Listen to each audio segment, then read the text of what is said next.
اور اس میں کئی اینکرز ایک دم بڑے اوپر آ گئے. جتنے وہ اچھے کرتے تھے تو وہ اوپر آنے شروع ہو گئے. پھر ہوا کیا؟ یہ چلتا گیا.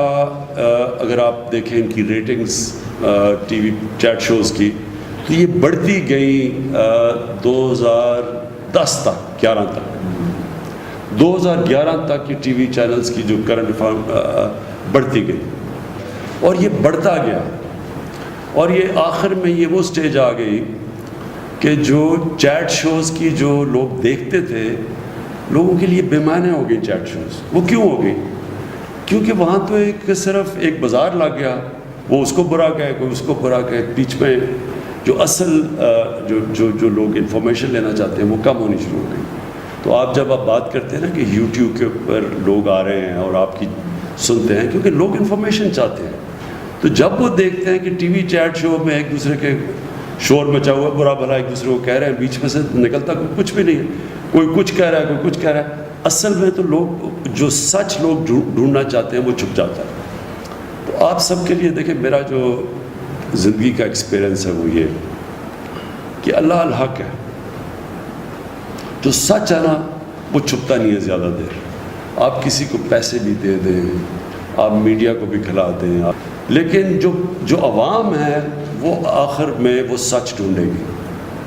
آپ کبھی بھی کوئی کسی میڈیا اونر کا یہ خیال نہیں ہونا چاہیے, اس میں یہ تکبر نہیں ہونا چاہیے کہ وہ کسی کو عزت دے گا یا کسی کو ذلت دے گا. یہ چیز اللہ نے اپنے ہاتھ میں رکھی ہوئی ہے. یہ کبھی کوئی انسان کسی کو نہ ذلیل کر سکتا نہ اس کو عزت دے سکتا. وہ اس کی وجہ یہ ہے کہ اگر یہ ہوتا تو سارے امیر لوگ عزت دار ہو جاتے اور غریب لوگ ذلیل ہو جاتے. ایسا ہے نہیں. اس لیے کیونکہ عزت اللہ نے اپنے ہاتھ میں رکھی ہوئی ہے اور وہ دیتا ہے وہ لوگ جو ہرائے حق پہ ہوتے ہیں. تو آپ کے لیے جو سب سے بڑا ایڈوائس میرا یہ ہے, میں نے اینکرز کو اوپر جاتے اور نیچے آتے دیکھا. کتنے اینکرز کو میں نے دیکھا, اس میں دو چیزیں ان کے راستے میں زوال میں دو چیزیں ہوتی ہیں. ایک جو اینکر اپنی میں اور اپنی انا کو اتنا بڑا بنا دیتا ہے کہ وہ سمجھتا ہے کہ وہ اس لیے نہیں بڑا بنا کہ وہ لوگوں کے سامنے حقائق پیش کرتا ہے, وہ ایک ایسی ہیلدی ڈبیٹ کرتا ہے جس سے عوام میں زیادہ شعور پیدا ہو. وہ جو اپنی ذات کے اوپر آ جاتا ہے کہ اچھا میں فیصلہ کروں گا یہ اوپر جائے گا یہ نیچے جائے گا, جب اینکر کے اندر یہ آ جائے یہ تکبر, آپ یہ سمجھ جائیں کہ وہ اینکر اب نیچے چلا جائے گا اور آپ کے سامنے بڑے اینکر اوپر سے نیچے آئے.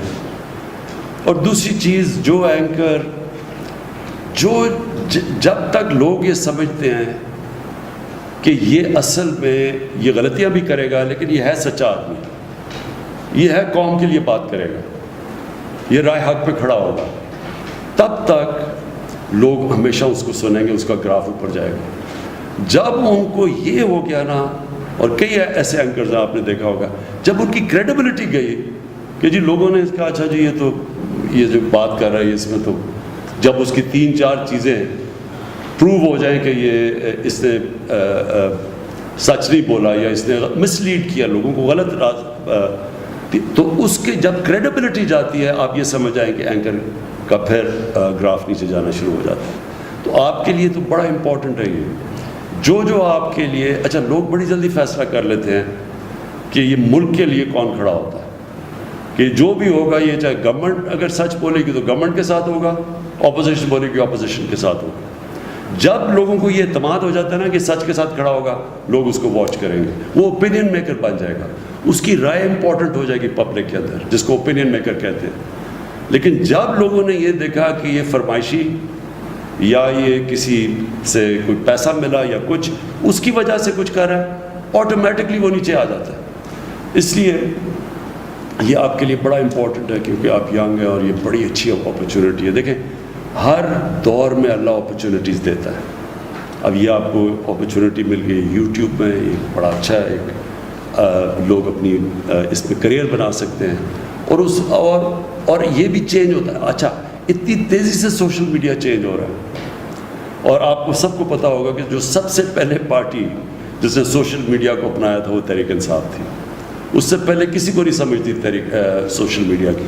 تو ہم سب سے پہلے یہ فیصل سب سے زیادہ ڈاکٹر الوی ہم نے اپنی یہ شروع کی, اپنے ممبرز بنائے, اور تو تب تک کسی کو پرانی پارٹیز کو سمجھ ہی نہیں تھی کہ سوشل میڈیا کتنی بڑی ایک طاقت بن کے اوپر ہے. تو اب تو یہ اور آگے چلا گیا, اور یہ پھر چینج بھی ہوتا رہتا ہے ٹائم کے ساتھ. سوشل میڈیا بھی بدلتا جاتا ہے. یہ جس طرح آپ نے کہا کہ فیس بک سے اب یہ یوٹیوب کی طرف لوگ آ رہے ہیں, اور اس طرح چینج ہوتا جائے گا, اور پھر واٹس ایپ گروپس بن گئے ہیں, اور نئی چیزیں آتی رہیں گی. تو جو ایک انسان یا معاشرہ یا ادارہ, ایک انگریزی کا ورڈ ہے to stay ahead of the curve, to stay ahead of the curve, یعنی جو بھی آگے کا دیکھ رہا ہوتا ہے, وہ جو پہلے دیکھتا ہے کہ اب ادھر جا رہا ہے, تو وہ ٹائم کے ساتھ آگے جاتا ہے, ٹائم سے پہلے چیزیں اسپاٹ کر لیتا ہے, وہی دنیا میں آگے جاتے ہیں. جس طرح یہ سارے سلیکن ویلی میں یہ جائنٹس بن گئے, ینگ لڑکے دیکھتے دیکھتے کہاں سے کہاں پہنچ گئے. وہ ہے وہ جو مارک زکربرگ, ینگ لڑکے. تو یہ اپرچونٹیز کبھی دنیا کی تاریخ میں پہلے نہیں تھی, یہ جو اب اپرچونٹیز آ رہی ہیں. تو آپ کے لیے بڑا اچھا ٹائم ہے. لیکن میں یہ پھر سے آپ کو ایمفسائز کروں گا, لوگ دیکھ لیتے ہیں کہ عوام دیکھ لیتی ہے کہ کون رائے حق پہ ہے. آج نہیں, تھوڑی دیر کے لیے لوگ, وہ ایک ابراہیم لنکن کی سینگ ہے, بڑی اچھی سینگ ہے, کہ تھوڑی دیر آپ سب کو پاگل بنا سکتے ہیں, اور سارا وقت صرف آپ تھوڑے سے لوگوں کو پاگل بنا سکتے ہیں. لیکن سارا وقت کوئی بھی آج تک سارے لوگوں کو پاگل نہیں بنا سکا, کیونکہ اللہ الحق ہے. اور یہ جو کرونا ہے, یہ یاد رکھیں بہت بڑا امتحان اللہ نے ہمیں نہیں, پاکستان ہی نہیں, ساری دنیا پہ بہت بڑا امتحان دیا. اس کے اندر جو سب سے امپورٹنٹ چیز یہ ہے, ہمارے جیسے ملکوں کے لیے, ہندوستان کے لیے, بنگلہ دیش کے لیے, ساؤتھ افریقہ کے اندر ملک ہیں جدھر غربت ہے, جدھر وہاں بھی کچی آبادیاں ہیں, ادھر ایک بالکل مختلف امتحان ہے بنسبت یورپ, چائنا, امریکہ. وہاں بالکل مختلف چیلنجز ہیں. تو اس لیے اس کے اندر جو ہمارا ملک نکلے گا, یہ بڑا ضروری ہے کہ ہم ایک قوم بن کے اس امتحان میں سب ہم امتحان میں شرکت کریں. ہماری پوری کوشش ہے کہ سب جو لاک ڈاؤن کی وجہ سے بیچارہ ہمارا جو کمزور طبقہ اس وقت مشکلوں میں پڑ گیا ہے, کبھی بھی ایسی بے روزگاری نہیں تھی. اور امریکہ میں بے روزگاری کا مطلب ہی کچھ اور ہے, کیونکہ وہاں تو بے روزگار ہوتا ہے تو وہ آ جاتا ہے سوشل سیکیورٹی پہ, اس کو حکومت پیسے دینا شروع کر دیتی ہے, سب رجسٹرڈ ہے. ہمارا 75-80% جو ڈیلی جو دیہاڑی دار ہے, وہ جب بے روزگار ہوتا ہے تو اس کی تو کسی کے پاس رجسٹریشن ہے ہی نہیں, کوئی اس کا ریکارڈ ہی نہیں ہے. وہ جا کے گھر بیٹھ جاتا ہے, اس کی دیہاڑی پہ وہ اس کی فیملی ڈپینڈ کرتی ہے, بچے, اس کی بیوی ڈپینڈ کرتے ہیں کہ جا کے کھانا لے کے آئے یا پیسے ہوں. تو ان کے لیے اس وقت بہت مشکل ہے, جس کی وجہ سے میں ہمیشہ سمجھتا تھا کہ ہمیں لاک ڈاؤن مختلف طریقے سے کرنا چاہیے تھا. یعنی شادیاں, کالجز, یونیورسٹیز, میچز وغیرہ جدھر لوگ جمع ہوتے ہیں وہ تو بند کر دینے چاہیے تھے, لیکن ہمیں کاروبار نہیں بند کرنا چاہیے تھا. اس میں سوچ سمجھ کے کاروبار کے اندر, مثلا دکانیں بھی ہم 1-2-3 دکانیں چھوڑ کے ان کو کھول دیتے, اور پھر یعنی روٹیٹ کرتے تھے تاکہ روزگار چلتا رہتا. یہ چھاپڑی والے, ان سب کو ہمیں کرنا چاہیے تھا. لیکن ایک دم جو سب کچھ بند ہو گیا, اس سے ہمارے جیسے معاشرے میں بڑی مشکلات میں لوگ پڑے ہوئے ہیں. تو اب ہم سلیکٹیو کا کھول رہے ہیں, کنسٹرکشن کھول رہے ہیں, کاروبار کھول رہے ہیں, لیکن اس کو کھلتے بھی ٹائم لگے گا, اور تب تک بڑی مشکلات میں لوگ, جس کی وجہ سے ہم کوشش کر رہے ہیں کہ ہم یہ احساس کیش پروگرام سے اور بھی پروگرامز کر رہے ہیں تاکہ ہم لوگوں تک پہنچ سکیں. لیکن سب سے پہلے تو آج کوئی بھی دنیا میں نہیں کہہ سکتا کہ کرونا کب قابو میں آئے گی, کوئی بھی نہیں کہہ سکتا. تو جو ساری دنیا کوشش کر رہی ہے کہ کرونا کے ساتھ گزارا اب ہم کیسے کریں گے, کرونا بھی ہو اس کو بھی روکیں, لیکن ہمارا کاروبار بھی چلتا رہے تاکہ ہمارے بیچارے لوگ بھوکے نہ مریں. تو ہمارے لیے اب سب سے بڑا یہ چیلنج ہے. اس کے لیے ایک بڑا اچھا ایک ٹریک اینڈ ٹریس سسٹم وہ ہم نے اب ساری ساری ایجنسیز بیٹھی, ہماری سارے ادارے بیٹھے, ہم نے ایک سسٹم آرٹیفیشل انٹیلیجنس کے ذریعے ISI کے ساتھ مل کے ایک نکالا ہے کہ سارے پاکستان میں ہم ٹریک کریں گے کدھر کدھر ہمارے کرونا کی کے جو افیکٹیز ہیں, جن کو انفیکشن ہے, پھر ان کو ہم ٹریک کر کے پھر ان کی پورا بنائیں گے کہ وہ کن کن سے مل رہے ہیں. یعنی جو طریقہ اب ہوگا کہ بجائے سارا 22 کروڑ کا ملک بند کر دیں, ہم ادھر کانسنٹریٹ کریں جدھر ہم سمجھتے ہیں کہ اب کلسٹر بن رہا ہے, ان کو تھوڑی دیر کے لیے کوارنٹائن کریں تاکہ وہ پھیل نہ سکیں. اس کے علاوہ اگر ہم جو بھی کرتے ہیں نا, اگر ہم سارا ملک بند کر دیتے ہیں یہاں بھوکے مریں گے لوگ, لیکن اگر ہم پوری طرح کھول دیتے ہیں تو کرونا پھیلنے کا ڈر ہے. تو اس لیے بیچ کا نظام یہ لے کے آ رہے ہیں اور اس کے اوپر ہم پوری کوشش کر رہے ہیں, اور یہ انشاءاللہ اسی طرح آگے بڑھیں گے. جو ہر کرائسس ہوتا ہے نا, اس میں اللہ نے ایک ایسا نظام بنایا ہوا ہے کہ اس میں اگر انسان اپنا عقل استعمال کرے تو اس میں موقع بھی بڑے مل جاتے ہیں, اور کرائسس کے اندر کئی بڑی زبردست چیزیں ہو جاتی ہیں, کیونکہ انسان کو اللہ نے بنایا ایسا ہے.